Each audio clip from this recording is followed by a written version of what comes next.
Oh, hey, it's your old pal King Waspinator. Welcome back to Total Party Skills. I guess we're going to have a little bit of that good old-fashioned unbiased RPG talk. So, what's been going on? I've spent like most of the last 2 months spending most of my day writing. So, I guess there's some products coming out for D&D that look average, and isn't it a shame that the company did so much to kind of ruin everything earlier this year? Because, there was a time, hell, just roughly this time last year, where news of a Planescape box set would have raised my interest. But now, between, the controversies with Hasbro, and also having already seen what they did with their Spelljammer box set, I can probably safely predict that the Planescape box set's going to be pretty disappointing. Too small, will gloss over way too many things, and, is it really worth the money? Whatever, $90 they're charging for it or some shit? Just so you can get stats for Barriar for 5th edition? I don't think so. They got some sort of large, thick adventure module that for Fan Delver, which I guess is going to expand upon the materials from the basic box set.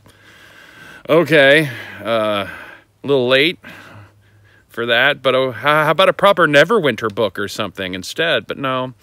What else have they got coming out? Oh, something about Glory of the Giants. It looks like another variant on, their book for, dragons that they put out for Fizban's Treasury of Dragons. I believe that one was called. So memorable, these book titles.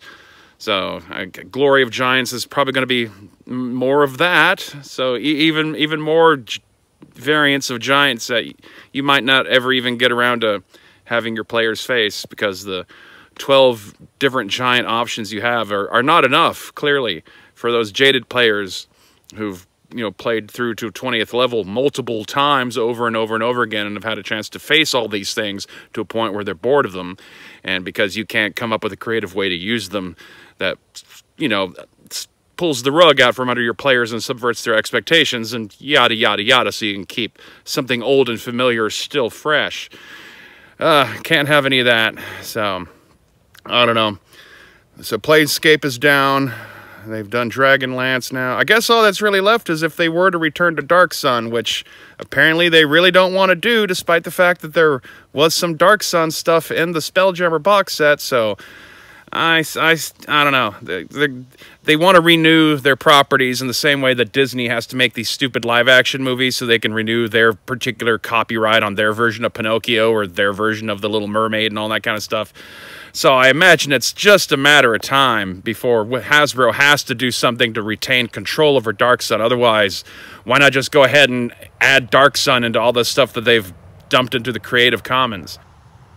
Speaking of the Creative Commons, D&D putting all their basic rules into the Creative Commons isn't really quite the same as making it all public domain, because just like with the OGL license, you still are expected to, give attribution to things that you've taken from the Creative Commons.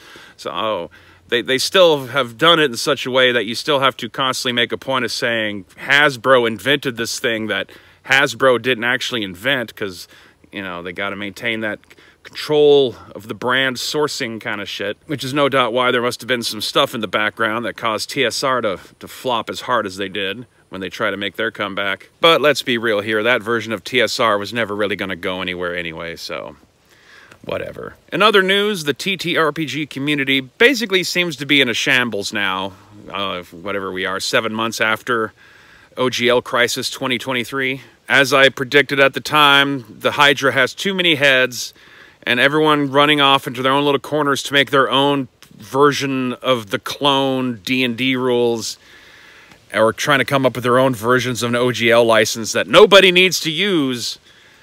It seems like such a waste of time.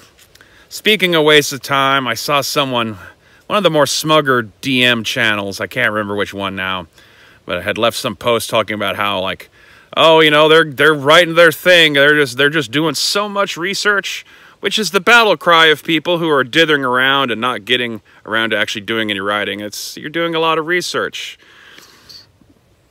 because you're the DM and you haven't basically been researching this whole time.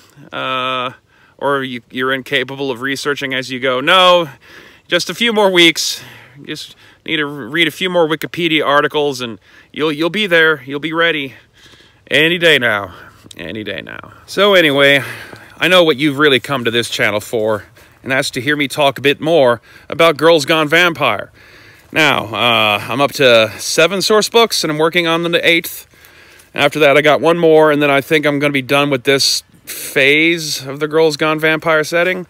So far, I got the main campaign setting source book, Girls Gone Vampire.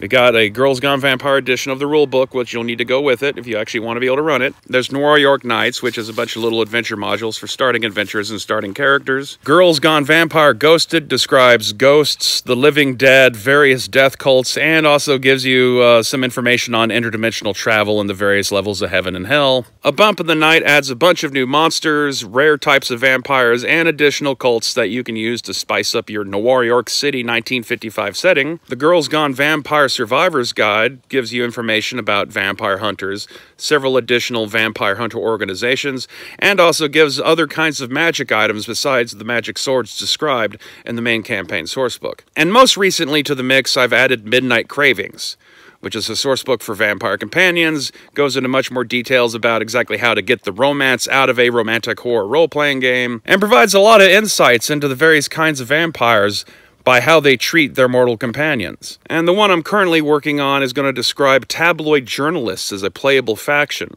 treated almost as if they're monsters themselves, as tabloid journalists are the one thing that vampires fear most, even more than mortal vampire hunters. So you can support this channel and independent publishing by following the links in the description box below to Amazon.com and or DriveThruRPG to get your hands on various Girls Gone Vampire products. And until next time, stay waspinated!